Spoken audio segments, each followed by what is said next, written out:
Hi, everybody. We are live. This is what is this? Episode 19 of our second season. Another nil-nil draw, and my wife said, "Well, at least we didn't lose. Hopes. At least we didn't lose." Yeah, you know, thanks for having me on first and foremost. Of course. I just, it is disappointing, because we had our chances as they did theirs. Gosh, if they would have taken theirs, they probably would have got a W. But there were so many things as I'm sure that will unravel it. That didn't seem right today. Frustrating and annoying. To me it seems like 2 points lost if I'm being honest with you. Yeah. Yeah. Let me bring Stan in here. Hi, Stan. Good Good morning. morning. Nice and early for you. Yeah, it was. I got my times mixed up. It was a 6 o'clock kickoff here, and I didn't wake up till 5:45. I could hear Mike outside in the car, so I just sent him a message and said, "I'm not going to make this one." Carpooling to the pub. I love Yeah. it. Nil-nil draw, Stan. Yet again. Disappointing, but we didn't lose. On the flip side, I thought the lineup was really strange. yeah, I don't know what you guys have covered, but we were just about to get into that. Yeah, very strange lineup. So for me, I could have lived with everything except for Torreira. Didn't start alongside Xhaka for me. Yeah, but I mean, I think for me the glaring one was the Lacazette situation. He's shuffling the team around. We seem to be shuffling the team around to accommodate someone that isn't producing goals at the moment, when we should be shuffling the team around to accommodate our top goal scorer. Right.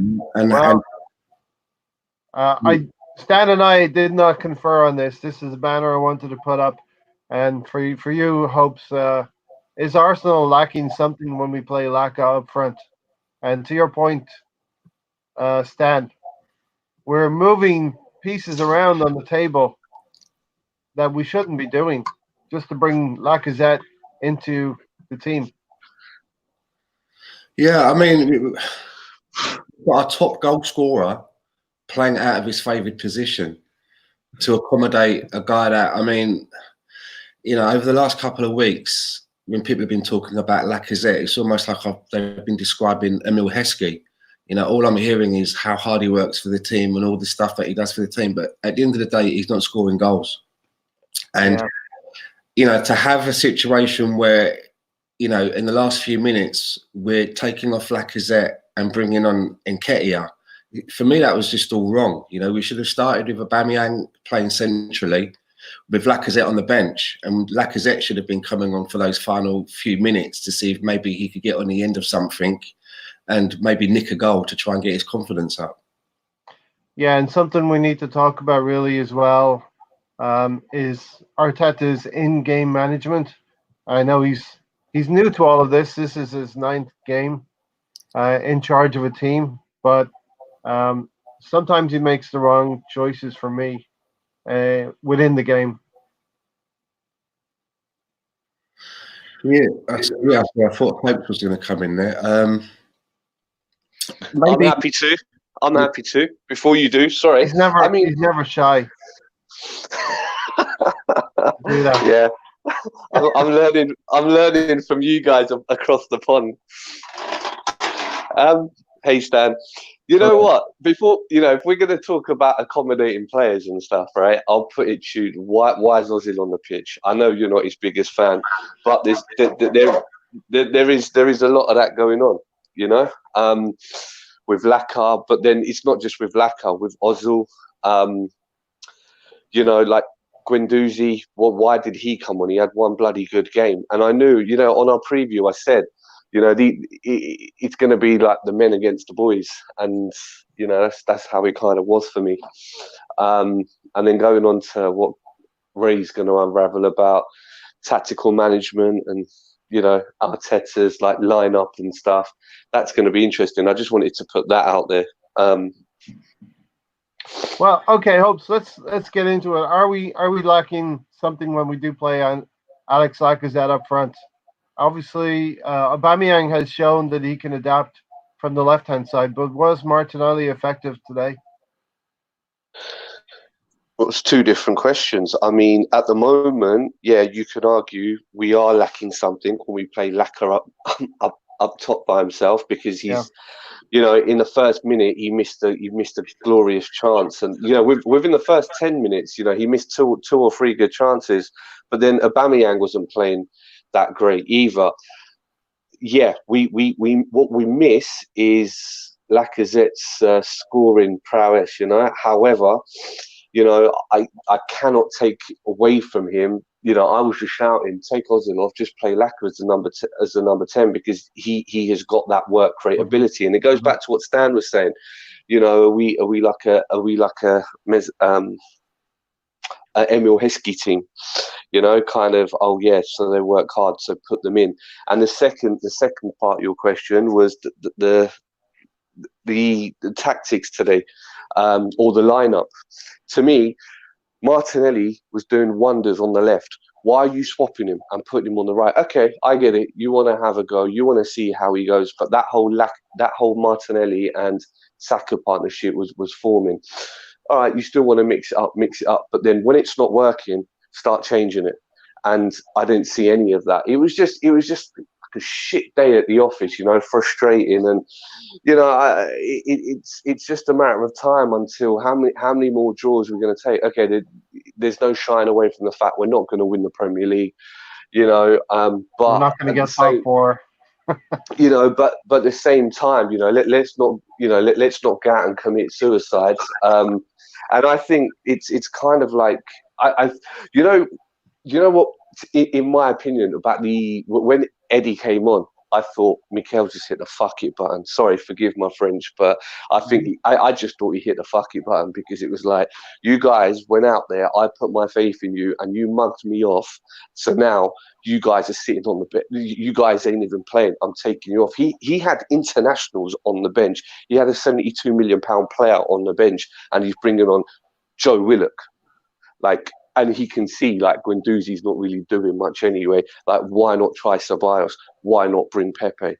You know, was it his own arrogance, like Mikel Arteta's own frustration and arrogance? Well, okay. Anyway, I'll shut up now. Willock did come on for Ozil, so that's pretty much a straight swap there, Stan. Yeah, I mean, you know, obviously I'm not his biggest fan, but I was looking on Twitter, and I saw a post that sort of said, in the first half, Mesut Ozil made 5 key passes more than any other player. So I suppose it all depends on what eyes you're looking through, because I didn't even want to see him in the starting lineup, but I'm biased against him, right? But that's what the stats were saying, that he was actually being effective in the first half. So it all depends how you want to, what side of the coin you want to flip it, right? Yeah, absolutely. Sorry, can I just interject there? I disagree with that stat. All I saw him do was, within the first minute, he put someone through for the cross for Laka, and then apart from that, he did make passes, but they didn't get through. The first half that I watched, anyway, you know, he was guilty of one of his passes when he passed, I think it was Xhaka, and it got intercepted, and it nearly led to a goal. So that was the only thing I saw Ozil do. I don't know where the other 4 came from, but yeah, just wanted to put that out there. I think Ozil played quite well till about 25-minute mark, 30-minute mark, and then that's when Burnley started to stifle him a little bit and get on top of the game for us. So what do we do, Stan? Do we rest Lacazette here? I mean, we're going to have 2 weeks off, but after that, do you rest him? Obviously, Arteta's trying to kickstart him by playing him. It's difficult, isn't it? Because we've got 2 weeks off now, and it's going to give Mikel Arteta a lot of time on the training pitch, and he may see something in the training pitch that they're doing that involves Lacazette. But definitely for this game today, in isolation, And I agree, piggybacking on exactly what Hopes has said there. You know, why did he break up that partnership on the left-hand side? For me, that was one of the best things that had been happening in the Arsenal team, was the partnership between Saka and Martinelli. So I would have kept that, and Lacazette would have been the sacrificial lamb who would have been on the bench, and you start your top goal scorer, who's probably, you know, I would like to think he's chomping at the bit because he's been out for 3 games, not through injury, but suspension. Start him in his favoured position. So, you know, we talked a little bit there about his in-game management, the manager, and some of the changes that he's making. You know, is this part of the teething problem that we're going to have to go through as he finds his feet as a first-team manager, you know? So if that is the case, then I'm glad in a way that the season is where we are, that he's got this part of the season to make these mistakes. And it's not a case where we are battling for top 4 and he's making mistakes that are going to make us miss out. Let's get these bumps in the road out of the way now. Hopefully, unlike Emery, he will learn from his mistakes. And then next season, we see improvement. Yeah, I think it's thanks to everyone joining in the chats, Boots, Troy, Jarvis, Tony, Tina, Tony, and Apollo from 101 on Arsenal. Apollo says, "Good evening, lads. My show is up at 8 p.m., so may drop in there. Lacazette is toast. Should not have started today. 9 games without a goal, and 12 of his last 13 have come at home." So, Stan, if I'm picking a team away from home and we're not getting goals from midfield, I'm picking the players that will possibly get us goals away from home, and Lacazette's not one of those players. No, I mean, Nicolas Pepe got about 5 goals this season. Yep. You know, and a couple of them have come from set pieces. But I don't understand why he wasn't on the pitch today. All I can think of is maybe perhaps, you know, we have heard in the past with managers talking about his lack of application on the training pitch. And we know that Mikel Arteta is very strict about, you know, your training to put yourself into the team on match day. Who knows? Maybe something like that has happened behind the scenes. We don't have all the information. But on the face of it, you would think that, you know, if he's not starting, he's at least going to come off the bench at some point, right? So for me, Pepe's been sacrificed because we're trying to kickstart Lacazette at centre forward. Aubameyang's playing on the left, and Martinelli, you can't take him out of the team because of what he did the last 2 weeks. Yeah, I'd agree. Hopes, what have you got to play? Well, I think we have, you know, there's 90 minutes in a match. We have 4, 5, 6 forwards. Why not rotate?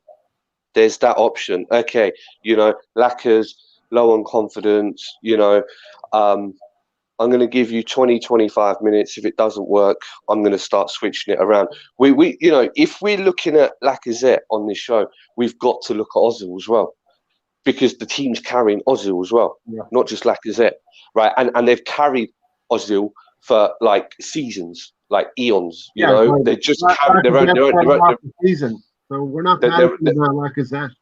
We're not the same way. You know, Lacazette's only been dry for the last 9 games, but he has what he's given in terms of work rate in some sense. He's made up for it. But then you've got to look at Aubameyang. All right, he's come back and, you know, he's missed 2 good chances there, you know, which you would have thought Aubameyang, a man of his caliber, would have put those balls away.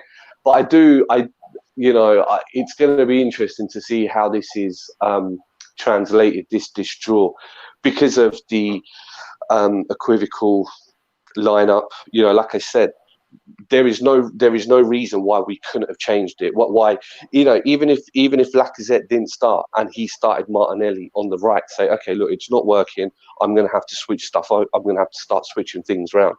You know, the whole bringing the kids thing in, to me, that was a statement. That was because Mikel said, like, in the presser for this game, if they're not playing, I'm not going to play them. Something along them lines, you know, like they've got to, you know, like Stan said, in training is a rehearsal for the real match. Now, if you're not performing there, I'm not bringing you on. yeah, that there is something there for me. Okay, one-on-one on Arsenal. No need to panic, lads. This team was long broken before Arteta came in. Our fan base has a habit of going into meltdown. Let's set realistic targets like the Europa Cup. For me, also the FA Cup. But, we're not a top four. We're not aiming for top four. And two, Stan, you hit on that point perfectly as well. Let's use the league now to bring our squad in general along, not just the young players, but some of the experienced players as well. Yeah, just something that Hopes was saying about Mesut Ozil and touching on his sort of like role in the team. Let's say that we sold Mesut Ozil tomorrow. Do you think that we would go out and replace him with a number 10, or do you think the formation would change and we would be playing, say, with a defensive midfielder, and say maybe 2 8s? So when we talk about things like, maybe such and such could go in and replace him as a number 10, or this player can come in as a number 10, Lacazette, I think that while we have Mesut Ozil, we're kind of stuck with a formation because that's really the only place that he can play. Our only option is we leave him out of the team and we try something else, or we wait now until we physically sell him and then we can restructure the team. So a lot of these conversations about Mesut Ozil is, for me, it's because we are playing a number 10. Yeah. And yeah, if that stat did say that he made, the stat I mentioned earlier said that in the first half he made those 5 key passes, he's having to wait for the ball to come to him. He's having to find space and wait for the ball so that he can make key passes. Whereas if we were playing with 2 8s, they're doing both jobs, right? They're at the other end. They're at one end of the pitch making key passes, trying to get assists or get on the end of things, but they're also tracking back and doing a little bit of the dirty stuff as well, which Mesut doesn't really do. So until we move him on, we're stuck with this kind of formation, I think, and that's always going to be a problem. Or we start leaving him on the subs bench then and creating that kind of quote-unquote controversy. Yeah, if we do that to change a formation, then it creates this harmony in the fan base and in the team, and we can't really justify it with the amount of money that he's picking up on a weekly basis to really do that. We've got to try and get something out of him. So that's why I stand on him, to be fair. I think it's, we've got this guy playing in a position that we don't really want anymore. Yeah, and it's not the way teams are going forward. You have hard-working midfielders, 3 of them at Liverpool. The same is going on in Manchester City, and that's the way forward for teams. Shout out to Mobe Gunnar. Thanks for joining, brother. Guendouzi played worst of the midfield 3, taking too much touches and killing our quick passing game. Mustafi was our best player, says it all, really. I think you're going to have a lot of debate on who our best player was, because I don't think anyone was outstanding for me. Tony Turner, when Laka was on the bench, Abba didn't score playing centrally. I don't know about, I think the stats would probably prove differently. We are the king of draws, and we're going for that record. We're going to be the invincibles of the draws, Stan. Yeah. Not something we want. No, not at all. Arteta fixed that defense for a short time, but his main job is to focus on what's going on in the final third. So Arteta got that front line wrong today, and I think so as well, for trying to accommodate Lacazette. So what we're seeing, Stan, under Unai Emery, we were allowing a lot of shots, but we were also shooting a little bit more. And now Arteta's stabilized the back, but we're also not scoring or trying shots like we were under Emery. And it's natural to try and shore things up at first, but we are pretty toothless going forward right now. Yeah, we kind of it kind of reminded me a little bit of an Emery performance today, in that we really looked like the underdog in some parts of that game. That we were really hanging on defensively. I know that we were away from home, but we did look like the underdog for most parts of today. Yeah. Hopes, are you there? I am. All right, we're going to move on listening. to the next section that Tina Turner brought us into, because he's simply Tina. the best. Hopes, was Oba ring rusty today? Yeah, it looked like it.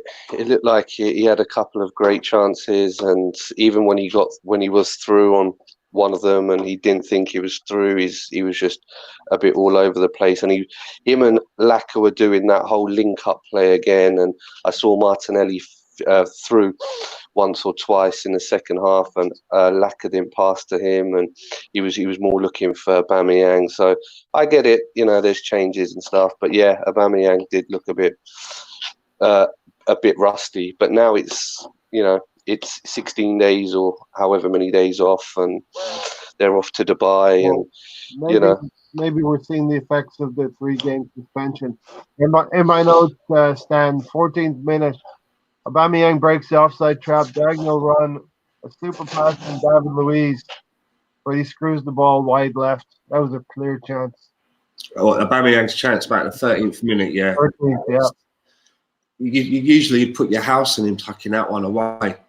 Yeah. I was very surprised that he fluffed that. And some people say it's ring rust, but I like to think that he should be fresh and ready. He should be he should be the freshest guy on the pitch. Should be after being off for that amount of time. And then for me, as a striker, you miss one good chance in the first half, and you get a really, really good chance late on in the second half. I think it was 75th minute. Lacazette plays across in stand. Aubameyang header, I say so close, but not good enough. Yeah, he had a couple of chances that he missed. I think he had 3 chances that he could have had, but perhaps if he was playing centrally for most of the match, he'd have more chances, if you see what I mean.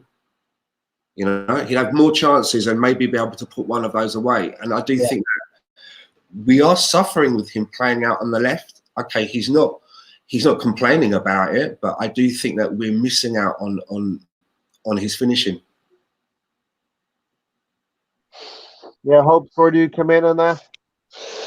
Yeah, I would agree. He's more out and out, and I would agree. I'd put a house on him scoring that chance. I mean, the funny thing is, again, to what Stan said, I do agree with him. We're talking about ring rust in one hand, but just to make the run, to lose the defender, and he done it twice because Saka played him the ball, and then in the second half, I believe, or the tail end of it was the second half. No, it was towards the tail end of the first half. Xhaka then put him through as well, and he missed again. So yeah, I totally agree with the fact that it's more than ring rust, because if he was rusty, he wouldn't even made those runs. Yeah, a 1-on-1 on Arsenal. Concerning how much we missed. It's concerning how much you missed Saka in the second half. Scratching my head on the Willock substitution. So perhaps thinking Tobias for Ozil. Ozil is doing his part. He's creating. That's why he's an Arsenal player. The finishing was awful. So that's true. And what did he create today? He created one chance. Ozil, yeah. He created one chance. Yeah. London Old School. We were terrible all round today. To be fair to Burnley, they set up well against us. Me was solid for them. Lucky their header didn't cross the line. Yeah. Can I ask you both a question? In the first 10 minutes, what percentage of possession do you think we had? I got you covered here, 85%. Boo-hoo to I you. knew you were going to set me up like that. Yeah, I mean, we absolutely peppered them for 10 minutes, and then it was like a deflated balloon. The first 10 minutes looked like maybe we could get something out of the game for sure. Yeah, and then I think Burnley, credit to them, they kind of worked out what we were doing, and by the 25th minute, the possession was literally, whilst we had more possession, I think it was because we were playing more of it in our half. We were trying to get them out. They looked happy to let us have the ball, and they were just hitting us on the counter. Yeah. I don't think they were happy when I was out of the ball. That's just the way the game started out. We had that 85% possession. And like will happen in a Premier League game, the other team came to grips with what we were doing and got on level terms with us in terms of intensity and possession. Stan? Why do we think that? Sorry, why do we think Torreira didn't start this game? Do we know the reason why? Was there a niggle or what? I mean, he came on and he looked okay. Because I think that in that first half, where we suffered was that we didn't have him in there doing what he usually does. You know, what I call putting out fires. Guendouzi seems a little bit more undisciplined in that role, next to Xhaka for me. And I think that when Xhaka is playing with Torreira, they seem to have there's more. They complement each other more, and it makes each of those players, I think, have better games. Yeah. You know, if you're looking at their overall rating score at the end of a match, for example, when they're playing together, their scores are going to be a little bit higher than when they're not playing together. Yeah. Stan, nobody said he didn't think Alba was rusty. You've seen him miss a lot of sitters. He has been since he's been here. I just think a player of his ilk, if you get 2 chances, he's going to take one of them more games than not. He's right though. He does miss a lot of chances, Aubameyang, but I think that if he's playing more centrally, you know, he's going to get more of those chances. Yeah. So he may miss a few, but if you're getting more chances, you're going to have an opportunity to tuck more of them away than when he's coming off the wing. It's the consequences of us trying to be more defensive, and he's not getting enough opportunities to stick the goal away. Alex. Go ahead. Go ahead, Hopes. What Stan just said there about Torreira, he asked the question, was something up with him? No, as far as I'm aware, because there was nothing in Mikel's presser when he was asked about injuries. It was just the obvious ones, Tierney, Kolasinac, and so on and so forth. But, you know, even... Yeah, in the presser, and I think there was something else that went out on Arsenal.com, and there was no mention of Torreira being injured. I just think that what it was, because Guendouzi had a good game the other night against, you know, a Bournemouth that didn't really turn up at their home ground until like the 60th minute. Mikel's put him in, and that's why I say, like, you know, the lineup was really questionable. But and I totally agree. We missed, you know, you call it putting out fires, I call it mopping up. You know, Xhaka and Guendouzi, when, you know, if they were trying to press and put that fire out or mop up, as it were, they weren't doing it. Like they couldn't do it. They didn't know how to do it. You saw as soon as Torreira came on, he was no nonsense. He was getting in their face. And he was just playing simple passes forward. Do either of you think that Arteta was saving Torreira till the latter parts of the game, starting to see how the match would set up, and then finding the right moment to bring Torreira in, Stan? Maybe I don't know. I think the Xhaka thing kind of messed his plans up a little bit, having to take off Saka. And then having to move Xhaka into sort of shuffle him over to the left, kind of I think messed everything up for him. One on Arsenal says Mikel has done a really good job making us more organised, solid, and harder to beat. But he has one hell of a job in his hands to fix our attacking play. Now, I don't think we have bad attackers. I think it's the midfield that's the problem. I agree. I mean, if you look at what we've got in our attacking play, it doesn't really seem like there's anything to fix. We know who we would be picking, right? There's only a couple of combinations that you can go with, and it really involves the same 3 players of Aubameyang, Lacazette, and Pepe. But now, obviously, there is a shout that you could maybe take one of those out and put in Martinelli. But the midfield is not working very well with that front attacking 3. You're right, Ray, you know? Yeah. That's where I think the problem is. According to Optus stats, Hopes, Ozil created 5 chances, Hopes, according to Optus stats. Wow. I must have been high. Does that include pre-assists, Stan? Say again, sorry? Does that include pre-assists? Pre-assists, yeah. Don't forget the pre-assists. All right. Can I, just say something on Stan's point there about the partnerships? You could argue, in one sense, going back to Torreira, that was the second partnership that Mikel broke up today. The Saka and Martinelli one, and then Xhaka and Torreira. Yeah. So it was like I just don't know what his game was. Yeah, I just wanted to put that out there. But five assists, wow. You could also go in. You could even go further and say David Luiz and Socrates have looked like a better pairing for me as well as a partnership. Another one that was, I mean, I don't know if it's because Socrates wasn't quite fit, but I'm always of if they're not fit, then they shouldn't be on the bench, right? Because something might happen, and you then have to bring that unfit player on, and then he's going to get banjaxed even more. So you could say then that's the three partnerships then that I don't understand why he decided to mess it all up today and just go with something completely different. So Alex has said at this point, Guendouzi's more likely to score than Lacazette. So for me, Pepe's looking good versus Lacazette. Well, we've still got a few more games left. Let's see. Let's see what happens. Nothing else comes through. Not enough creativity from midfield. Go home.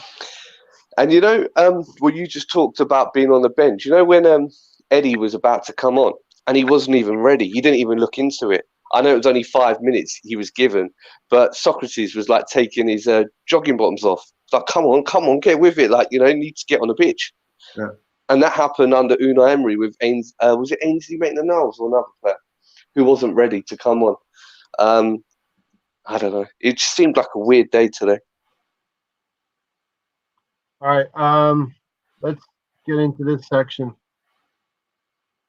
Do we need to concentrate now on the cup competitions and let the league be a playground to get the squad in order, Stan? Oh yes, I mean, if we could get a trophy out of the season, I'm sure Mikel would love to get a trophy at the end of his first season at Arsenal, and the FA Cup as well. That's another way into Europe. Both of these competitions, will keep us in Europe, and if you want to improve this squad, that's where the money's going to come from. I think it's crucial that we remain in Europe, and even if we can't get into the first tier of Europe, and we have to spend another year in the Europa League, I would rather we did that than not be in. I know there's a few people out there that feel that perhaps if we didn't qualify for Europe, it would be better for us. But, you see where we're shopping at the moment in the window that's just closed. The players that we've brought in, we all want them to do well, but let's have it right. If there was money in the kitty, those players wouldn't have been on the shopping list. There'd have been other players higher up that we would have been looking at. We basically had to get what we could, what we could afford where we were shopping. Yeah. So, yeah. And we all know Raul is not a fan of the January window. No, he's not. Well, they say that, but I mean, we've had I hear that, but we always do bring in a lot of players in the January window. Didn't Aubameyang come in the January window? Yeah. We've had this conversation. Yeah. Him and Mickey. Yeah. But Stan, wasn't that more of a power play versus Arsene Wenger back 2 years ago? Yeah, it could have been. Like, we're going to go out and spend the money, bring Aubameyang in, and we got Arsene Wenger looking at the purse strings and keeping them ever tighter. Yeah, because at that time as well, it kind of looked like that when we brought Lacazette in first, that Arsene Wenger didn't really look to favour him that much. But just going back to the Aubameyang and the Lacazette thing, something that I've always thought of, we've got these two strikers that have cost us, that are worth almost 100 million. And I've always thought that if we are going to play the two of them at the same time in the team, then we should be playing some kind of a formation that ends with two up top. Not this triumvirate having like the lone striker with the two flanking. Have two strikers working together. Have one of them in and around the box and one just behind them, Have a formation and have two wingers on either side of them, rather than having the wingers playing as forward, wide playing forwards. But, you don't see many teams playing that formation anymore. I don't know why, but a lot of teams seem to favour this 3 at the top. But I think that we've got 2 good strikers there that could have had plenty of time to form a partnership playing as a 2. But we never really tried that. We've never really gone down that road with those I think 2. modern football's gone away from the 2 up top hubs. Yeah, so it seems. I mean, like you've got your Liverpools and your Man Cities putting out 4-3-3, and even today, I was looking at Man City's formation. But the fact of the matter is, there's so much variation and change on the pitch. I mean, you see it in our own game. Lacazette was dropping back so deep today. It's like I was thinking, if he wants to play like that, why don't you just take Ozil off and make him a number 10? Yeah. And equally, going back to the question, Europa Cup or FA Cup, what's our best team? After today, does Mikel know? And I'm not trying to sound negative here, but just because he's got one extra forward, that is Martinelli, the whole thing's out of kilter. So let's say we do go let's say if he says, right, I'm putting all my eggs in one basket for Europa League. Now, Aubameyang came back today after 3 games. So what we're going to do, put Aubameyang on the bench, Pepe on the bench, Martinelli on the bench, and have them all come back for those 2 cup games. No partnership, like in real time, just everything happening in training. Then what? I think they're asking the question, what does Arteta know his best 11? I think after today, especially with the front 3 and moving the pieces around, he should have figured out that Martinelli needs to be on the left, Aubameyang needs to be up front, and somebody else needs to be on the right, whether it be Pepe or Nelson. And Stan, I think Wayne Rooney, I'm not saying that Lacazette's finished in any way, but Wayne Rooney used to step back into midfield and build a play up. Do you think Lacazette can do that long term, or short term? He comes back and comes deep, but he's doing that to look for the ball.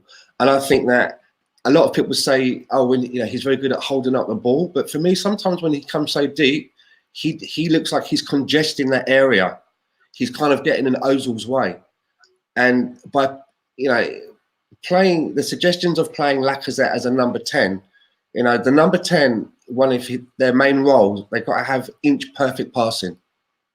So to find those players and pick out those players that are making maybe runs in from behind, and to weight that ball and be inch perfect. And on this day, we know that Ozil has got a good range of passing. I don't think that's in Lacazette's locker at all. No. He's a goal scorer. For me, Lacazette is best at being in tight situations.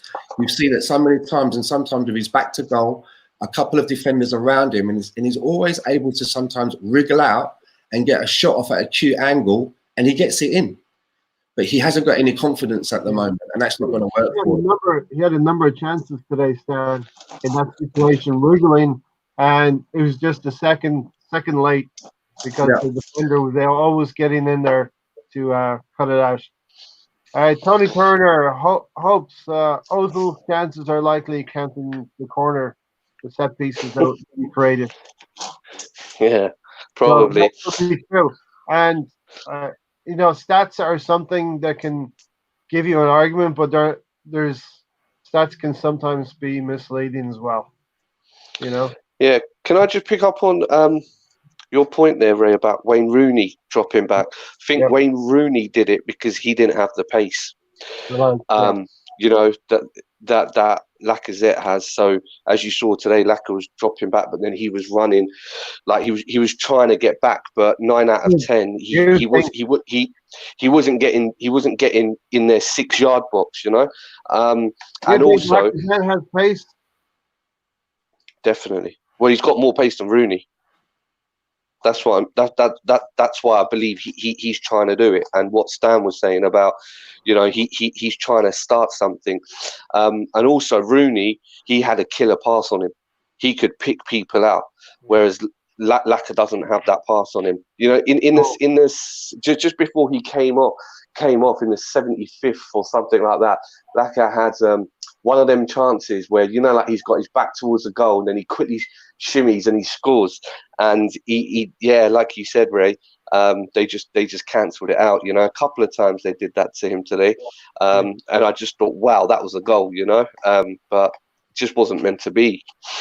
London Old School says just concentrate on the Europa League. I don't think that's going to happen because before the game started, they asked Arteta about rotating players, and he said, we cannot rest players at this moment. And I don't think he wants to either, Stan.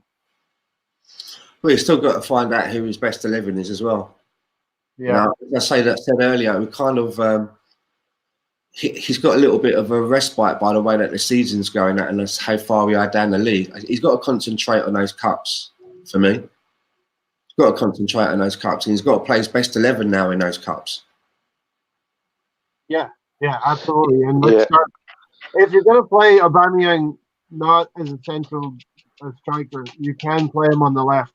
He can still survive there, score goals there. But for me, Martinelli should be playing left, and Aubameyang should be up top. Do you guys think that? I don't know. It's kind of harsh just after one game, like calling him out for his game management. But because we are, I just want to ask the question. We've been talking about it for a few games now. Right. Do you think he's picking the team based on what the fans want? That's why he dare not play Laka and Oba together. But he knows, like, you know, like the fans are kind of going a bit off Pepe, like they're a bit hot and cold on him, and they're loving Martinelli and they're loving Saka, and so on and so forth. I can take that first, then, Stan. I basically think he knows we're not getting goals from midfield, so he needs to put as many proficient players that can get goals in the forward position. So he's trying to find the sweet spot between putting Aubameyang in the right place and Lacazette in the right place, and now we have Martinelli, and maybe even Pepe step it up.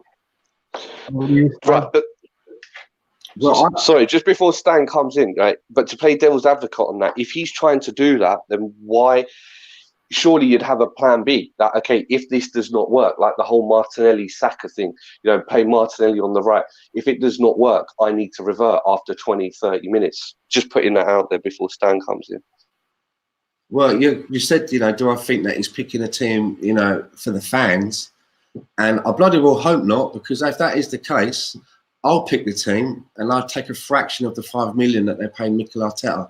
You know, I'll take 200 grand, nothing. You know? So, you know, I hope that he's picking a team based on what he's seen in training and not pandering to fans. Yeah, but then you're telling me that. What do we know? No. If you're telling me that, I don't know, like Ceballos is not pulling his weight in training versus Eddie or Willock. I know what you're saying. It's a hard one, isn't it? We don't see it, but I mean, but yeah, I mean, following that train of thought, you would think the situation you think in the situation that if you're trying to get a win against Burnley, you know, who are you going to bring on? You're going to bring on Willock. Who are you going to bring on? You know, Dani Ceballos from Real Madrid. He's had more match time, more game time, more practice, you know, more game time at international level as well, albeit under 23s. You know, and so who knows what the thinking is there? Is Willock doing something in training that Dani Ceballos isn't, and is earning it? On paper, you'd think, well, we've got a guy 72 million on the bench. Stick him on the right. He can maybe create something. He's a busy player. He's a tricky player. You know, run at some tired legs. He's going to come on fresh. But he didn't do that.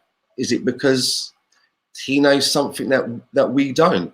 But yeah, on paper, you'd be thinking, why aren't those substitutions being made if we're struggling? You know, why have we got Nicolas Pepe sat on the bench if we're struggling?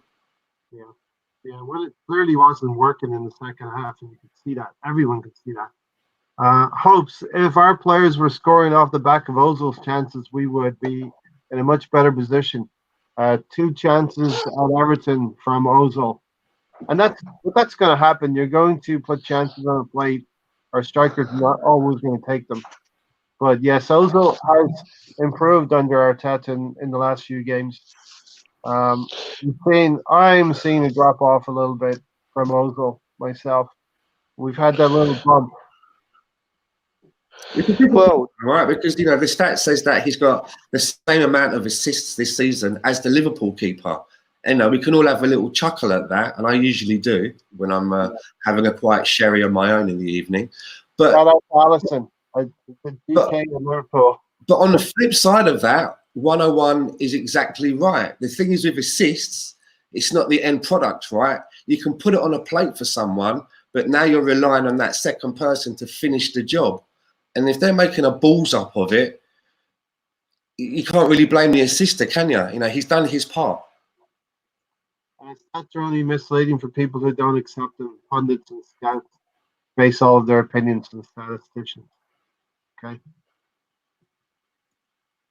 I'm gonna look at a match and sort of draw my conclusions and use the stats as well within that match. But I've seen it from my own two eyes. Hopes. Thanks, 101 for joining. yeah, absolutely. I think stats can be looked at in so many different ways. I mean, you can pull out stats to say, for how many minutes Mesut Ozil's played, how many chances has he created. That has, just to counteract that whole Everton stat. So it's kind of, I guess for me it comes down to we pay this guy £18 million a year. What does he do for us?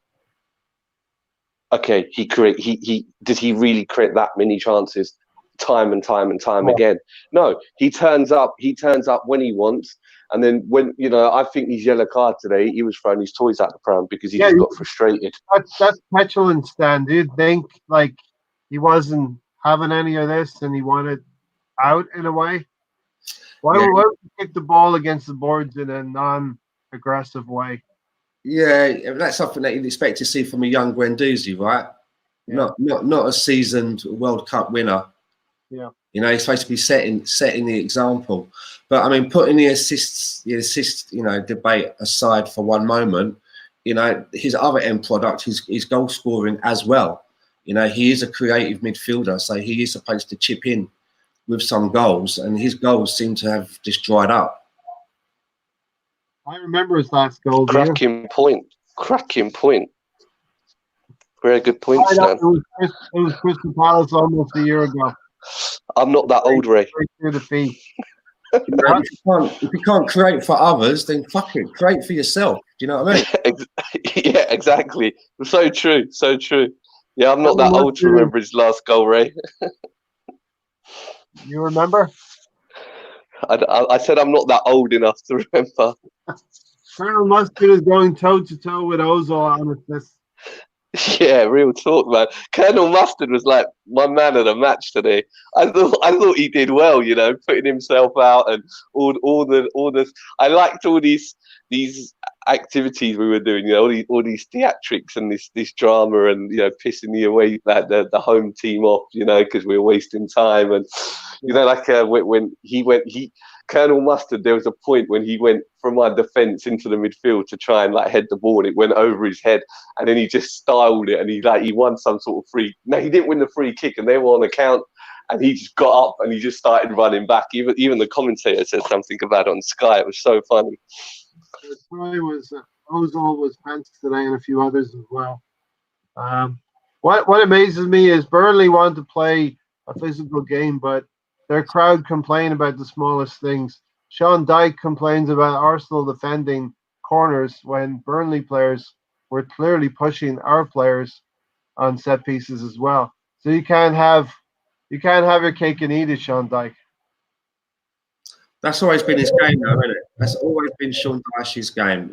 His team are, they're masters of the dark arts, aren't they? They always have been, but they're also masters at shouting and whining as well. Yeah, and the crowd's been served that much up that over the years that they know what to do to try to influence the referee. And I'm glad the referee was pretty decent today. We can't say anything bad about him, right? No. It's unusual, right? We didn't have any VAR undoings, and I think the best bit of luck, the best thing that happened to us today was that ball hit the underside of the bar and didn't cross the line, and there's a watch on the ref's wrist to tell him it didn't cross the fucking line, because guaranteed if that technology weren't there, that would have gone down as a goal. Yeah, with our luck. Well, Stan, that is just such a beautiful point. Yeah, I almost nearly forgot about that. Absolutely, almost losing the game. Yeah, can you imagine? Because it was just, I don't know, was it a shit game or was it the two teams who were playing who was shit? Because they just kept missing chance after chance after 28 chances and only 4 on target collectively. Because Arsenal is shit. Say that again. Like they say on Fever Pitch, his life shit because Arsenal is shit. Don't know, mate. They're your words. I think that was a lucky point for us today. Yeah. A lucky point. I saw Sean Dyche shouting at the player that he should have scored there. I mean, we've had a few draws. We've had a few draws where we've been saying that, okay, it's a draw, but we almost got something out of that, and it was an unfortunate draw. But today, it's the opposite. Today was a lucky point. Yeah, absolutely. It's another great point, because I think in those games where we came away with a draw, you could see the effort, the work rate was there, So it was like, okay, yeah, we'll lick our wounds and we live to fight another day. But today it was just, I just don't know. And it's going to be interesting to see Mikel Arteta's press conference and then what he does after this international break in terms of the lineup. Yeah, because he's going to have another conundrum when Kolasinac's back. Is he going to play Saka there and keep them up and the partnership going with Martinelli, or is he just going to totally change that? What do you guys think he should do, Kolasinac or Saka? That's interesting, that one. That's a very interesting point. I'm going to go with if you're Kolasinac, and you come back to full fitness. If that's you as the player, you're going to be thinking to yourself, if you don't get put back in the team, you're thinking, hold on a minute. So this young kid, this ain't even his position. You're now saying that he's better than me in my natural position. There's different ways of looking at it, right? And it depends on where Mikel Arteta comes from. Is he the sort of person that thinks like that? Does he put himself into the other player and think, well, how will he think of this? Or is he the sort of guy that just thinks, fuck that, I do what I want to do. And if that's the better player that I think is in better form at the moment, then he plays. So it's going to be interesting to see which way he goes on that. And I haven't even mentioned Kieran Tierney. I haven't even put him into the mix. Or, if you expand upon that, on that point you just made, Stan, imagine what those internationals were thinking today when Willock and Eddie came on. Yeah, I think folks, that Arteta's gone on record as saying, if you're playing well, you're going to be in the team. If you're training well, you're going to be in the team. So it's up to Kolasinac and Tierney to find their way back into the team. And before his injury, I actually thought that Kolasinac had looked like he'd really improved as a player. I don't know whose influence that was, whether it's Emery's, Freddie's, or Arteta's, but he did look really well improved player, and I was lucky that he got that injury. Yeah, I agree. Against Man United, he was fearless going forward, and even his defensive side sort of like that sort of beefed up as well. Since he came back. No, I agree with that. And this is without Tierney as well. So as we're seeing, if today was a bit of a tactical nightmare, when everyone's fit, then what's going to happen? I mean, I don't want to start catastrophizing and projecting based on one game, but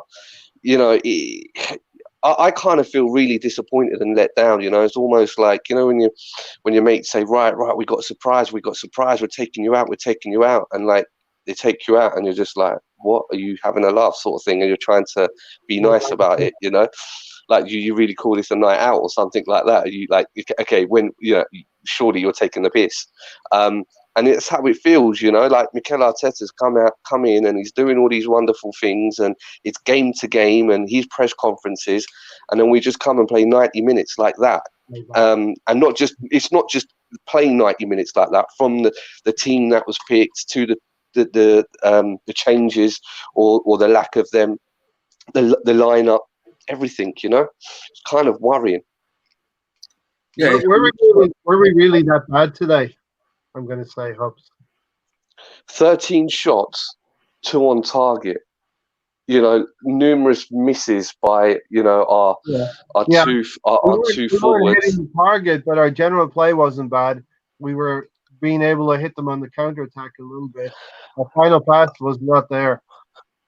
I disagree because we just after the first 10 minutes we were just like, what the hell?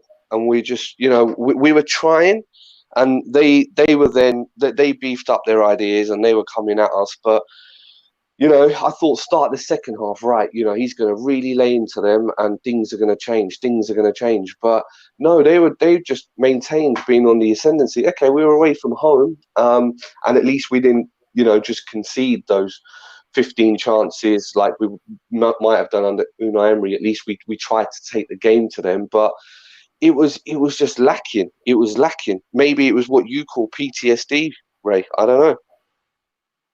Yeah, I just feel like we played quite well generally. We did, to summarize the game, I thought we played first 20, 25 minutes quite well. We peppered them a little bit, particularly Saka on the left-hand side, put a lot of very, very good crosses in. Burnley started to get the grips with Ozil, cut things off a little bit, it was pretty even by the first half in my books, and then in the second half it was a little bit back and forth. But they definitely had the better chance of the game to come in. Mahir. Hi guys, Stan the man. How are you? Hopes? How's it? Ray? Hey, welcome. I just woke up now to all this badness of us not being able to score from something like I don't know how many chances, clear-cut chances. Give me your summary of the game, and then we'll have Hopes and Stan both dissect what I said and what you said. Look, I honestly don't know what are we lacking. We're lacking something. We're clearly lacking some sort of, I don't know whether it's fight. We've been seeing positive results. Not results. We've seen positive performances that haven't been matching our results. Is the only thing that's missing, really. We're not getting the results we deserve, maybe, right? No, I mean, today I feel that Burnley, I think they maybe should have won the game. I think they had we definitely gained the point today. Gained the point, exactly. Can you pinpoint what's going on with Lacazette? I have no idea.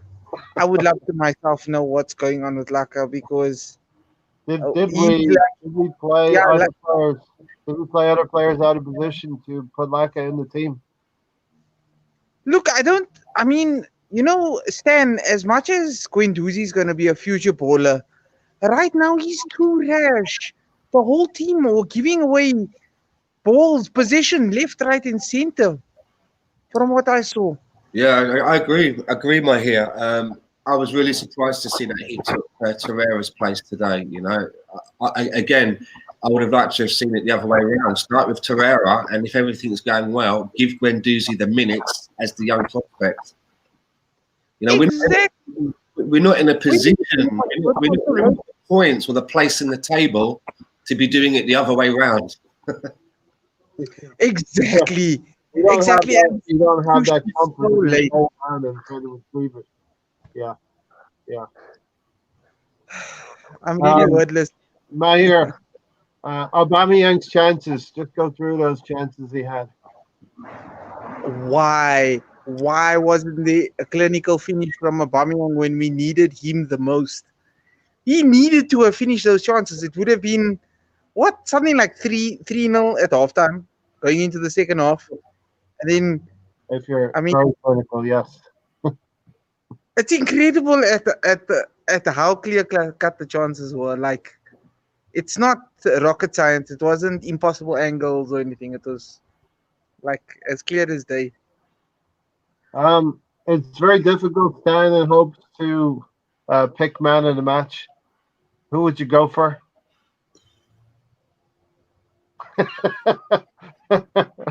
Yes. Sorry, say that again. Say that again. I mean, you were breaking up. Man of the match. It's very difficult to pick a man of the match, Hopes. Who would you go for, though?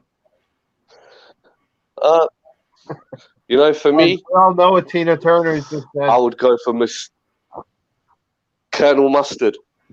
I think for me, he was out there. Wow. He was putting himself out there. I thought this like about the 65th minute. I was really watching him today, and he was on his game. He was up for it. That's my opinion. Do you concur with Tony? I'm not going to argue with that. It's hard to choose, isn't it?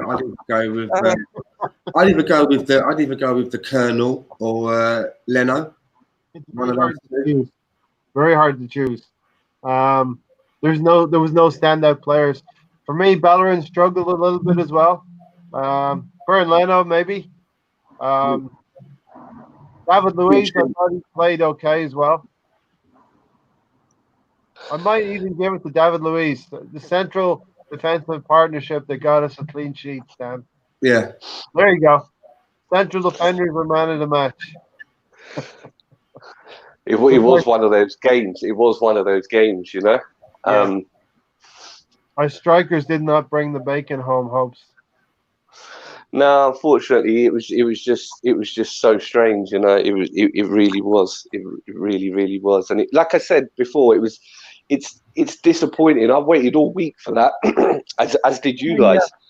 And I thought, they're going to turn up and they're going to put some energy and effort in, and they did. They tried, like I said, for the first 10 minutes, and then it just. I don't know. It's just a shame that we're going into international break on that vibe, because it leaves loads to be spoken about by the fan base and whoever else. And the pundits never give us an easy ride anyway. But I did notice they were questioning some of his tactics and so on and so forth, And does that also mean that Ceballos just is not going to feature in his plans? But it was one of them games where the centre back, deserved the man of the match for us. Yeah, Mahir, I don't think it means that Ceballos is not part of Arteta's plans. Mahir, what did you think of Willa coming on for Ozil? Look, he brought a little bit of energy. He did bring a little bit of energy from what I saw. It's just right now, with the players that we are in need for, like the big, not bulky, I would say, but ball winners, and not retaining the ball and passing it forward, like not constantly. I don't know if you guys picked this up, but one thing I'm very worried about is the style of. I know it's Arteta's style, but passing out through the back, putting us in very, very, very, very dangerous positions. You hit on my heartstring. You were tugging on my heartstrings there, because Stan, I definitely had a little bit of a wobble here and there, especially Guendouzi was top of the D, right on the edge of the penalty, and I thought he was dead to rights right there. But he spun out of it, took a quick ball around the corner. But you see, helter skelter. Hopes and Stan, right?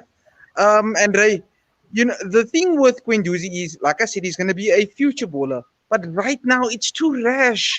I can't trust Guendouzi to put him there next to Torreira and hold the full game. I would, as much as I was saying Xhaka out, get Xhaka out, he's not good enough. Right now, Xhaka and Torreira, I really honestly can't. Let me ask Stan this quick question. I think all Arsenal fans have seen improvement from all of the players, but I haven't seen Guendouzi do anything different to what he's been doing under Emery.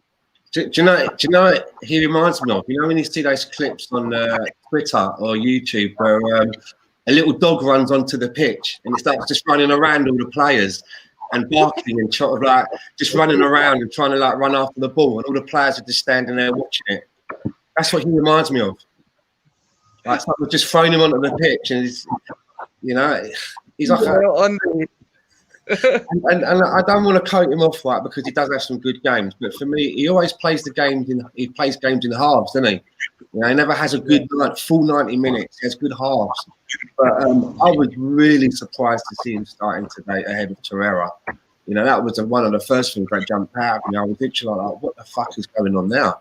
Surely you're going to start with Torreira if he's fit and able, because he's complementing Xhaka so well. And if we're doing really well and the games are where we want it to be, then we bring on the little dog and let him run around the pitch for a while, yeah? Let him have some fun.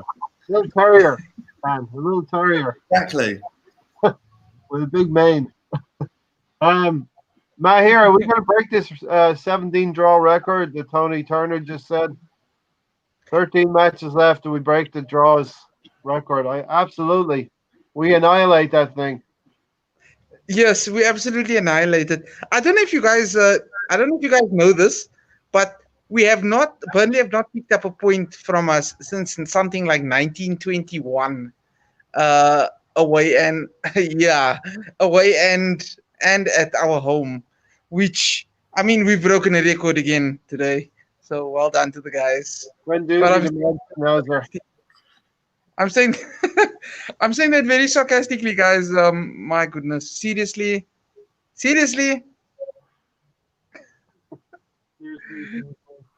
All right, so final points from this point today, and then we'll get into a quick January transfer look around Arsenal and other teams. Who wants to go first, Stan? Yeah, I'm looking forward to hearing. I've not heard Mikel Arteta's post-match conference to see what he had to say. But as much as I love him, and I still believe in the process that we're doing. You've got to say, if I was marking homework, today Mikel Arteta could do better. Yeah, mainly because of in-game management and basically starting the team that he did. Look, I said that there were going to be some bumps in the road on this journey, right? Yes, and today was a major one. So hopefully we put that one behind us. He's got a couple of weeks now in some warm weather with the players. Regroup and let's not make those mistakes again. Yeah, and we're half a ball away from losing that game. Yeah, exactly. Mahir, give me your overall summary of the game. Okay, my overall summary of the game, we should have finished all our chances that we had, specifically in the first 20 minutes. We could have gone 2-0 up and literally gone into second half and literally parked the bus, closed it off, and had a big win. So quite disappointing. Real good in the match because even substitutions very late on. I feel that we could have even brought on Edin Ketia if you wanted a goal in the last 10 minutes rather than the last 2 minutes of the game. Tony Turner is going to supply us a transcript from Arteta. Hopes, you want to go next? Your quick summary of the game? Yeah, kind of an anticlimax, disheartened, and going forward, I'm approaching this with apprehension. Hopefully the comeback's better than the setback. Yeah.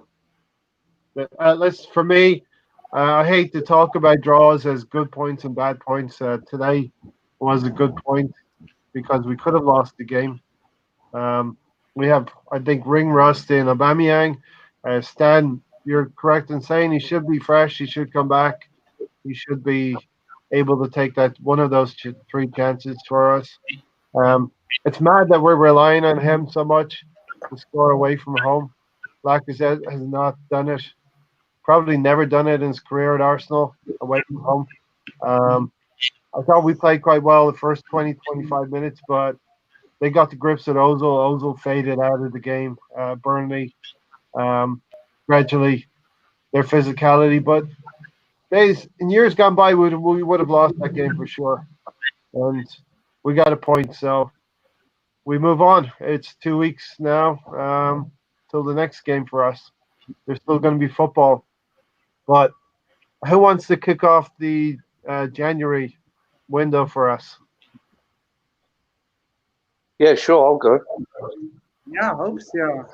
So we started with Pablo Mari, and tall centre back coming in from.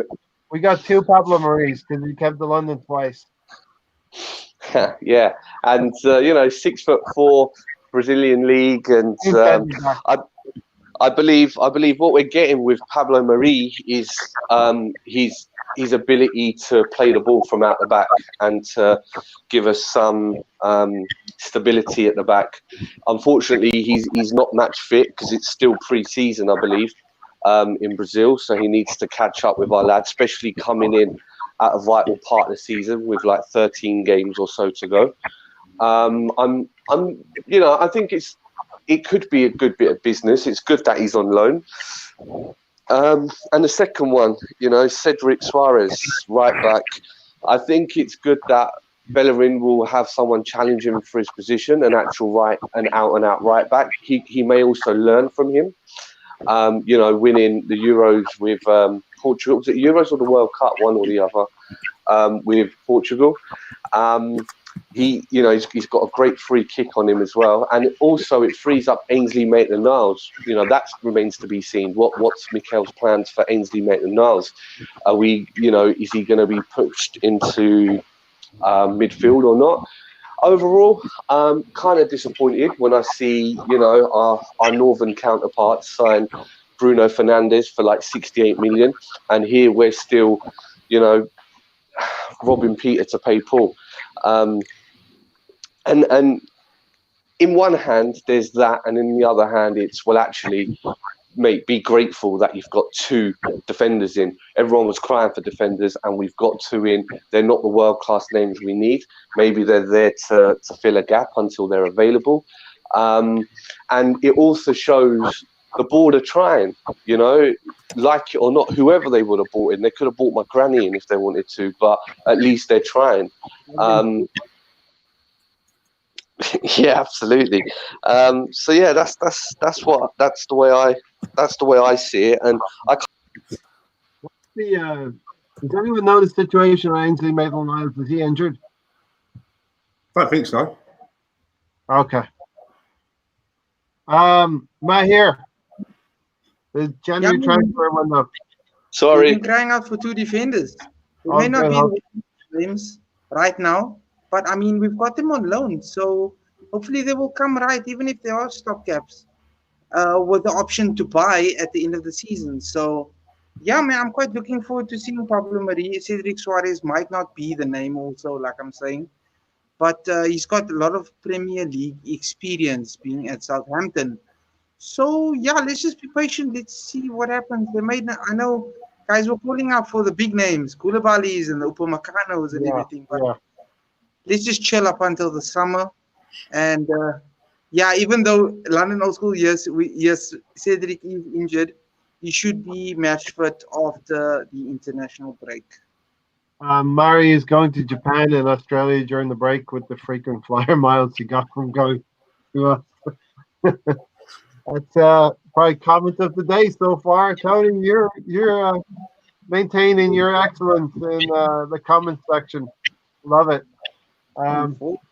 Yeah, for me, I'm happy with Pablo Mari for the time being. Like you said, Mahir, let's keep our powder dry till the summertime, and that's when the board will be questioned once again.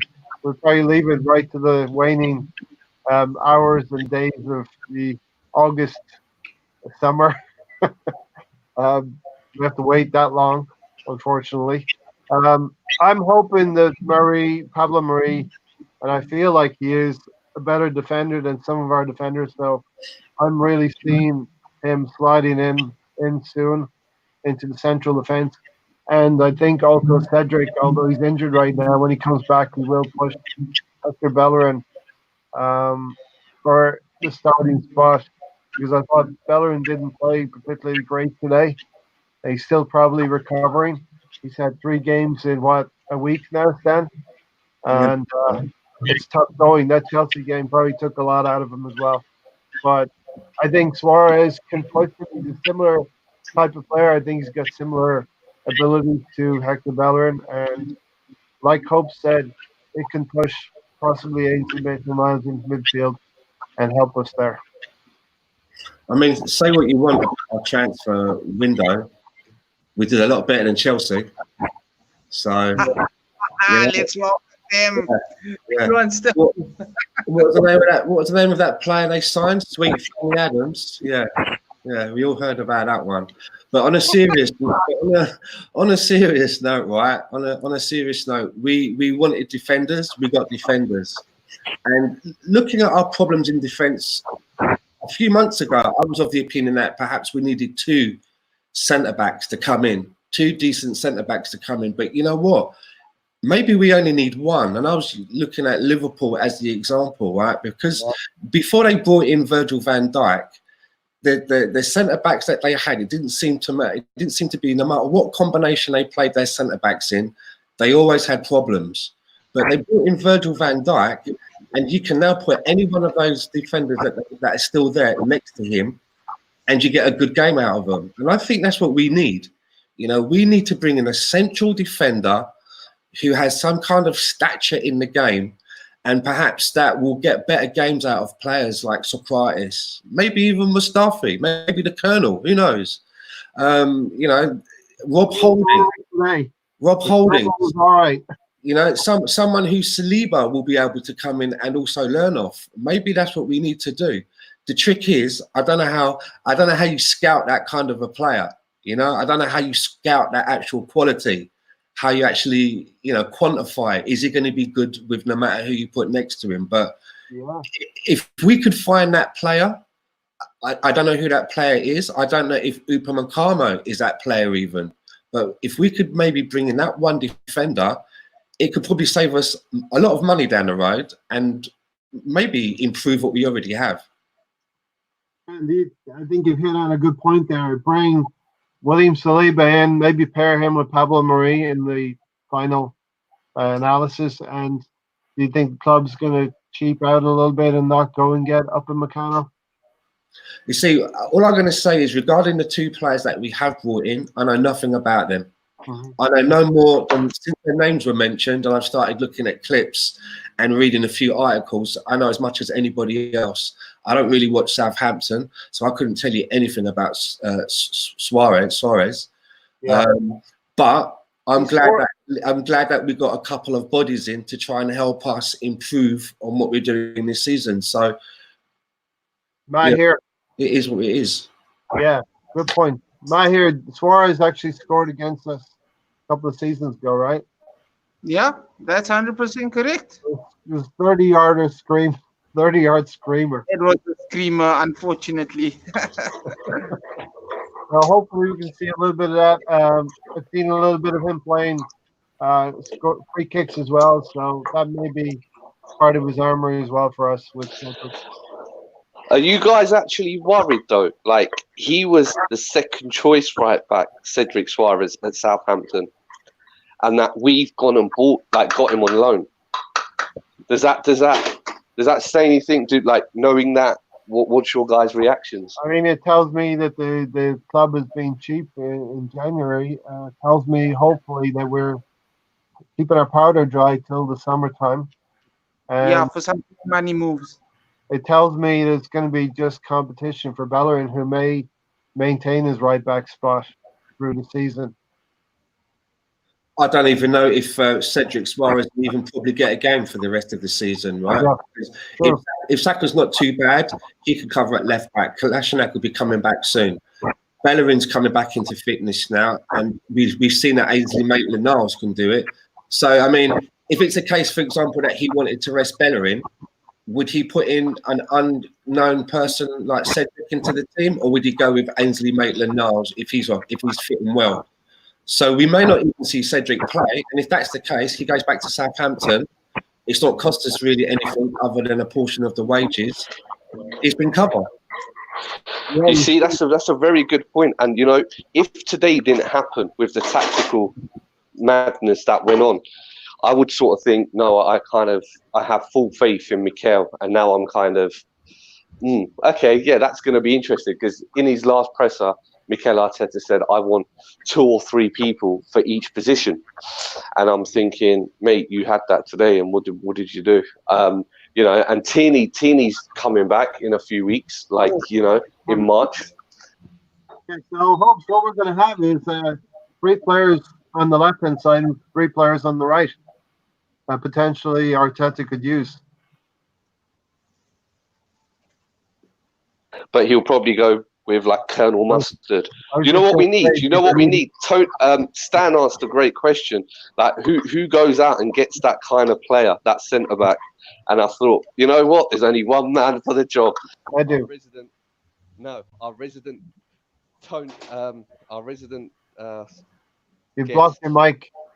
Sorry, my phone just started ringing. That's why I just sorry. Yeah, our resident guest, Tina Turner, because he's simply the best. Simply the best. Better than all the rest. Lombard Camp, thanks for coming in. I referenced you earlier, Lombard Camp. I think you said we're starting to rate our draws now, for fuck's sake. It's a good draw, it's a bad draw. Today was a good draw. But let's read your comment. Thanks for coming in, Lombard Camp. Laka and Ozil are useless. Sell them both. How can you shoehorn a Golden Boot winner on the wing to play a stringer who scored 7 away goals in his entire career? And we have been saying that at the start of the podcast. We had a whole Lacazette thing. So, Stan. Agree with that 100%. All of that, all of what he said there. I mean, yeah. We are shoehorning in a player, and we've got our top man out of this position. That just can't continue. I'm going to say, Stan, that because we shoehorned players in, we didn't get the win today. Yeah. Is that fair to say, Hopes?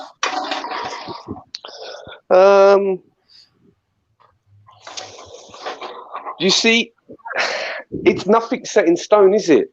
Because it could have been changed. So, you know, everyone can make that mistake. But what are you doing? If you split the game down into 15, 20-minute segments, then what are you doing to change it? You know, and were you that pissed off that you just thought, bring on the kids? That's why I said, was he that pissed off when he thought, you just ain't listening, or what have you? You're talking about Willock and Pepe?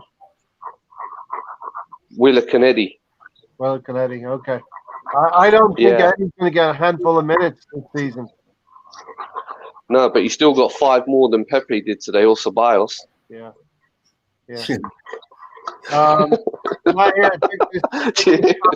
Sorry, I don't mean to that. I'm just pissed off, man. I know. Pepe's coming for that. Don't worry. Look, it's better for us to laugh about it, and because it relieves the ease on the heart, you know. Because that's the spirit. Because we look forward to, you know, we go through a hard-working week, and we have some tough days, and you know, we look forward at the end of the week to our team just showing their heart, you know, boosting our spirits a little bit, and you know, with the performances recently, we played Chelsea. I mean, brilliant performance. I mean, all the games have been an improvement. Only for us to see a win, we don't know what a win feels like anymore. A W. Dan, all the way back to New Year's Day. All the way back to New Year's Day, which is absolutely ridiculous if you do. A month ago, if you put it in perspective, that's a month ago, but we're not losing games. Lombard Camp, shocking starting 11. Could have caught up to Man United, Spurs, and Chelsea, but we screwed up. Good point. I mean, United drew yesterday, Chelsea drew, and we know Spurs are not going to do anything today. Nope. Yeah, I'm definitely putting today on Mikel Arteta, and I just hope that, you know, we can't be perfect all the time, right? I said before, everyone's going, oh, you know, you're having a go at Mikel Arteta. I'm just saying today was definitely down to him. All I want to see though is that, like, it's okay making mistakes. I just don't want to see mistakes repeated all of the time, like it was with Emery, because that was a problem with Emery. He was making mistakes, but then rather than rectifying them in future games, he was just churning out the same shit and hoping that it's going to change by itself. So as long as I don't see that with Mikel, and I see that we come back from Dubai, and we put things back, and we see better team selections and in-game management, then this is part of his learning curve, right? Because this is his first time, right? What are you building, Hopes? Sounds like you're putting up a conservatory. Sorry. I thought my mic was muted. You say that about Tottenham, right? They've just gone into the second half. Man City missed a penalty, Rodri, and Sterling went in straight after the penalty, and he got taken down, and VAR didn't give the penalty. So and you also said, it's okay. We got a draw, we didn't lose, but equally we didn't get a win. And how, it's just after Emery and everything we've seen from. Or we've heard from Mikel Arteta, it's kind of like, come on, like start giving us something to go off, because it's getting a bit dry now. Let me just ask, if I can just ask everybody, and even in the chat box, do you look at today as a draw, or do you look at today as a loss? For me, I look at it as a loss. No, because we didn't get a win. We dropped 2 points, big time for me. We didn't. For me, that wasn't a well-earned draw. That was a loss for me. Who was closest to winning the game? That's the way I look at it, Stan. And I thought we were very lucky. We were like a couple of millimeters away from having a proper loss as well. Yeah. I'll take the point. It's a point. We could have won it. We could have lost it. So many of these games we're analyzing in the same way, though. Not here. A lot of draws. It's starting to feel like Groundhog Day, to be honest with you. That's why I say we didn't win it. Like deja vu. It's like I'm reliving the same weekend, same Saturday, same Sunday, same Monday, and then I'll possibly get a good day on a Thursday, on a Wednesday when we play Europa. I mean, it's Europa or bust right now, guys. No, everyone's going on about the Europa. Don't forget about the FA Cup. Oh yeah, sorry, I'm sorry. One of the most prestigious cups where you guys are. I mean, I also hold the FA Cup very near and dear to my heart, because that's the one I've seen in my lifetime. Lombard Camp thinks it was a loss 100% as well. Burnley were there for the taking today. We put substandard players out and didn't win. And I think we've mentioned that Lombard Camp. We didn't put the players in the right positions, and we always talked about Emery doing that with Torreira, and he has to be held accountable in a certain amount of ways as well if he didn't do the same thing today, if he did the same thing today. So Tony said Hopes just got defeated by IKEA. The battle with flat packed furniture continues.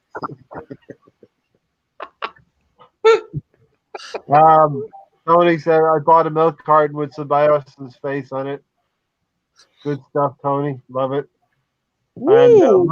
And not starting Pepe was criminal. Laka is worse than Eddie. And certainly at this point in time, you can't really disagree with that on present form. Lombard Camp, we talked about moving Lacazette onto the team at the expense of moving other vital parts of the jigsaw to other parts of the jigsaw. So Ray and Hopes, I understand. I want to know from you guys. We did discuss this before, right? We did say we don't always have to play with two strikers. We can always have a super striker, as per Lacazette, on the bench. We might be getting to that point soon. I mean, seriously, when they said, "Oh, we're starting again with firepower," I'm like, "Geez, yes, I see firepower," but I mean, once again, going back to Lundbergkamp's comment about shoestringing, our Golden Boot winner for Laka, who's only scored a handful of goals away from home, which is, I You mean, could probably geez. count them on one hand, to be honest. You know, I mean, I've still got faith in Arteta, though. I'm just saying, it's a refreshing change of scenery to have a super striker, as per se, on the bench, ready to go. Yeah, it'd be nice to have, say, to be in a situation where you've got Lacazette starting up front and you've got Aubameyang starting up front and you've got Lacazette on the bench, you know, hungry. He's pissed off that he's on the bench. He's itching to get on. And he comes on in that maybe for the last 15 minutes and you get a chance falls to him and he just fucks it off right into the back of the net, looks at the manager and says, you should be starting me. You should be starting me. That's the situation that we should be. Not shoehorning. I love that analysis, Stan. Not shoehorning both of our superstar strikers that cost £50 million each into the team. One of them's out of position, and then what you're doing in the last 5 minutes is that you're taking one of them off for young Eddie. No, that's not right. That's not right for me.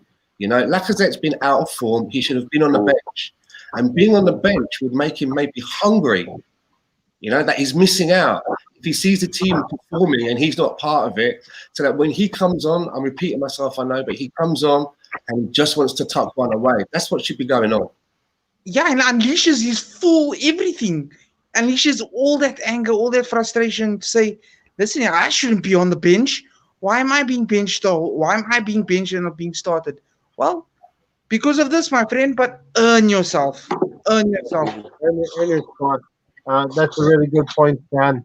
Hopefully Arteta is going to see that. Where does the team go now? They're going to Dubai for a couple of weeks? Spain? Yeah, Dubai, and we'll see like loads of pictures of them being happy ever after and so on and so forth, whilst, you know, here in South Africa, me in London, Stan in Vancouver, and you in Timbuktu, Ray, are just like, oh, when are we getting this W? You know, like, I really liked what Maher said. You know, we spend all week at work and we think our team's going to turn up and be there and give us something, and you know, we get like so many missed chances and so on and so forth. And does the panel actually think that Mikel Arteta can afford the luxury of benching Laka? Because not just because of his plans, but because of what the wider audience want. I'll take that first. I think he's definitely going to do that. Pep has done it before, and I think it's just a matter of time before Lacazette does get benched or rotated or rested or whatever you want to call it. We've done it. It's been done many times with Raheem Sterling and other players at City, and he came in and he talked about being ruthless and consistent. So he's going to do that. Just before the other panel members answer, however, Pep was winning, so he could afford to do that. Now it's a bit like Unai. He threw Ozil under a bus, and that was it. He came up with all these excuses. He was ill. His dog was sick. He nearly got mugged, and all of these things. But if Mikel was to do that, and we carry on getting draw after draw, would he be signing his own P45, as it were? If you guys know what that is out there. Yeah, I do. There's no here from Timbuktu. I'm going to tell you, there's no immense pressure on Arteta in the league this season. Yeah, it'd be great to get top four, but we all know, I think we all agree, we're not getting top four. We're getting top six, maybe top seven. And so he's got this, however many games left. He's got two competitions to get his management style in place, his coaching style, and also to get better at probably using his substitutes and using the players that he does have during games. So, Stan? Yeah, I mean, there was another game quite recently. I know he finished the game with still having substitutes in his pocket that he didn't use, that he could have used. So, you know, we have a manager that hasn't done this before. Yeah, we have to remember that this is his first time, right? His first time in the driving seat. So, you know, he's got to learn quick. That's the thing, yeah? It's okay making mistakes, but you got to learn quick. It's been 9 games Yeah. for him so far. So he's got time to learn. And he doesn't have to learn on the job stand in the league, especially. And he's got all the best will in the world. Everybody wants him to do well. Everybody wants this guy to succeed. So, you know, the onus is now on the manager, right? You know, he's got everybody behind him. So the onus is on him now to make these vital decisions. And it's so fine margin sometimes, you know. Sometimes it's just, had you played this player or not that player, we may have got something. Had you making this change a little bit earlier or a little bit sooner, we may have got something. It's these fine margins, and I really want to see Mikel Arteta get some wins under his belt now, because it's going to be good for him as well, good for his confidence. Not here. Yeah, man. Like Stan and Hopes have summed it up perfectly. I don't even need to say anything more. Tony Turner's comment here was Laka was benched during the game versus Man City and Bournemouth, and Oba didn't score. But what I'm saying is, what we're trying to say is the rotation would be refreshing if it's one or the other, not both of them on the field at the same time. Yeah. One or the other. They would both get minutes in their preferred position as well. Lumber Camp, Eddie would have scored 12 goals so far in all competitions if we didn't loan him and he played instead of Laka. I think that's a fair shout.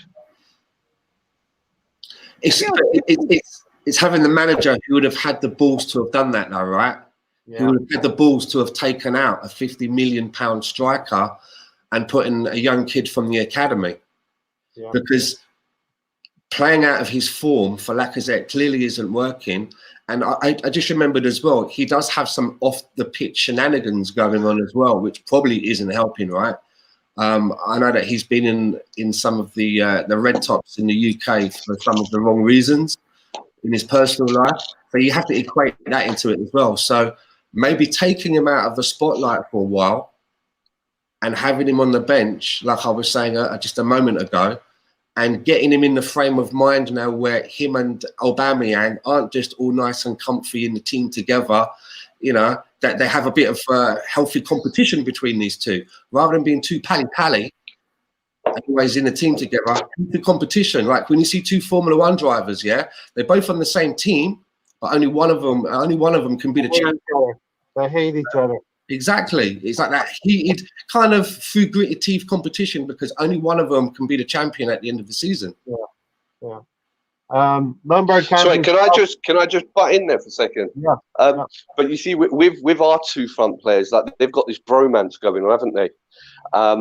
Where, you know, to the extent where Aubameyang, if he's like 1-on-1 like the other night Martinelli was in the Chelsea game, he probably would have passed it to Laka, you know, rather than gone and taken the shot.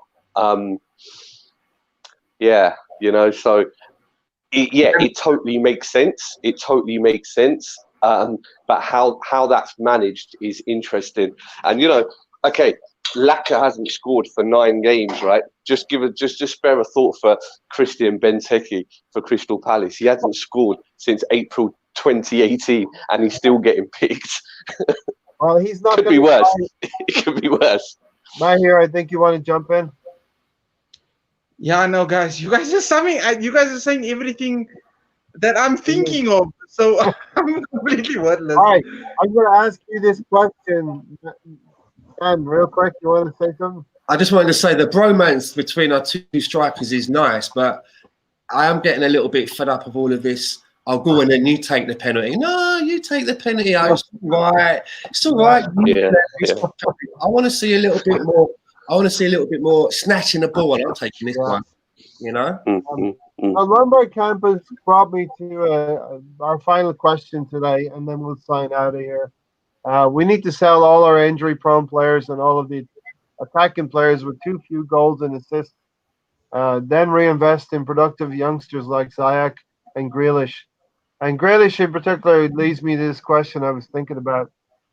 Hopes, I'm going to ask you first.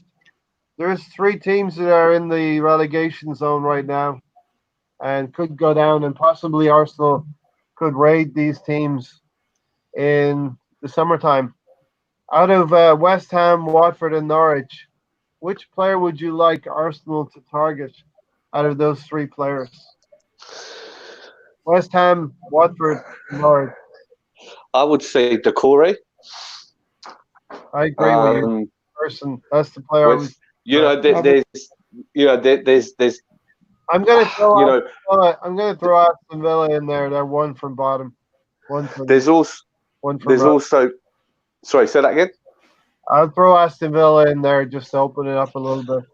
Aston Grealish. Villa, West Ham, Watford, Norwich. Grealish, Decore, Team Pookie potentially, Cantel potentially, West Ham. I can't. West Ham. Nah, West Anyone Ham. you like? I don't. West Ham?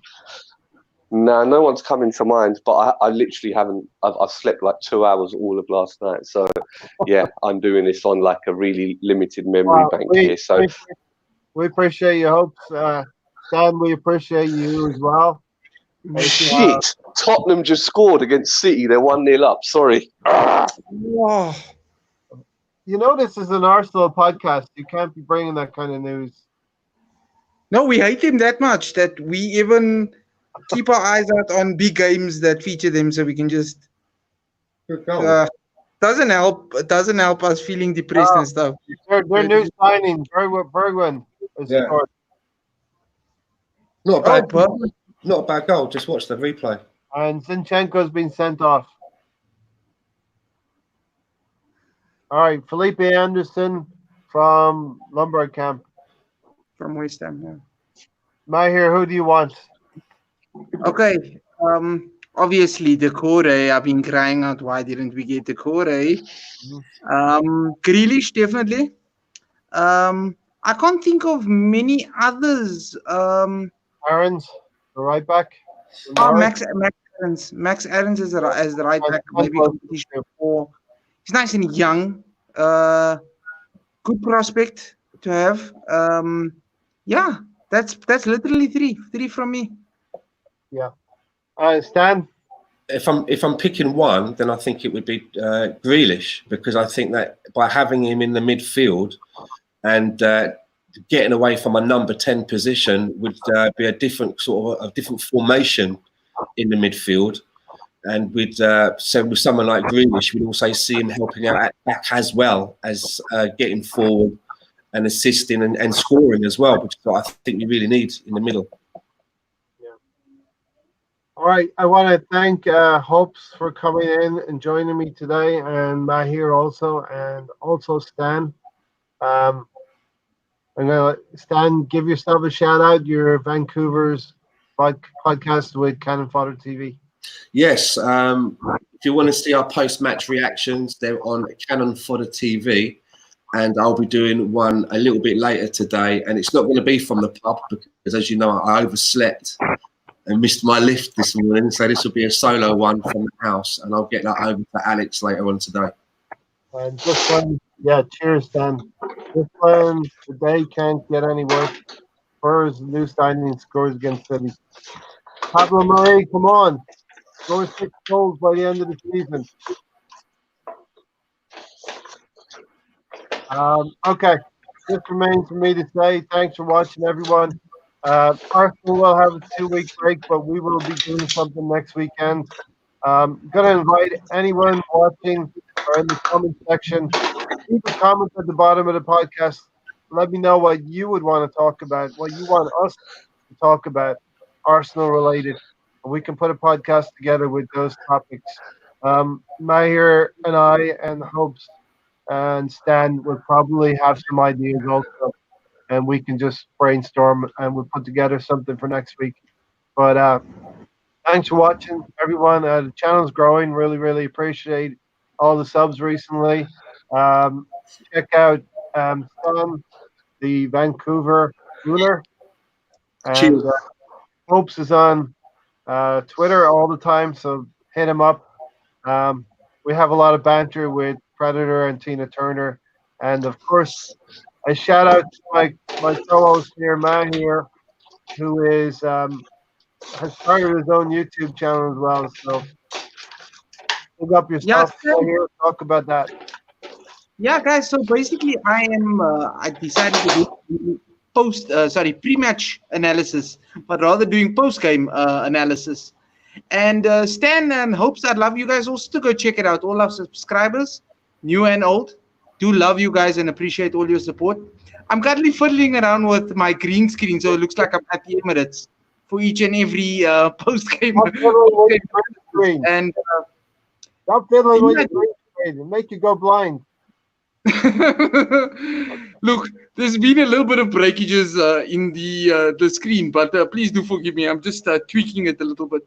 But hopefully I'll have you guys on my channel as well.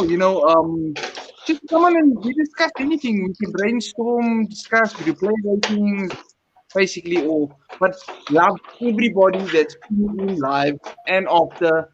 Big thanks to Sandman and Hopes. You guys are becoming two of our most regular, not even guests, regulars. Yeah, regular. On this podcast of ours, of Ray and ours, and even Ray thinks himself. Hang on, Hopes, what the fuck are you building over there? Sounds like you're busy building an ark. Yeah, I'm building an ark for all the Arsenal players we want to get rid of, and then just shipping them out. Now that Brexit's happened, it's my little plan. We can market that too. Now you know what it is. I'm cooking. So when I'm banging, I'm just shaking like the food around in the pot. Can you at least tell us what dish you're making? Yeah, it's like a vegetable hot pot with all winter vegetables, green beans, and things like that. Like it, love it. Can you smell what the Hopes is cooking? Well, you forgot to shout out Tony as well. He's our great. He keeps the banter going. He does. Tony. Colonel Mustard deserves a shout out, Tony. You're right. He played well. Nothing disastrous happened today. We're going to sign off here. Once again, thanks for watching, everybody. Thank you. Simply the best. You guys know what to do. If you like the content, you know what to do. I'm not a beggar, although this sounds like begging. Come on, the Arsenal. Let's survive these 2 weeks without football. Let's get Liverpool beaten. That's my wish list for the rest of the season. Get Liverpool beaten, win a cup, and finish sixth in the league. Not bad. Come on, you Gunners. Up the Arsenal. Thanks to everyone for joining me. And you in the chat. Out of here. Thank you. Cheers.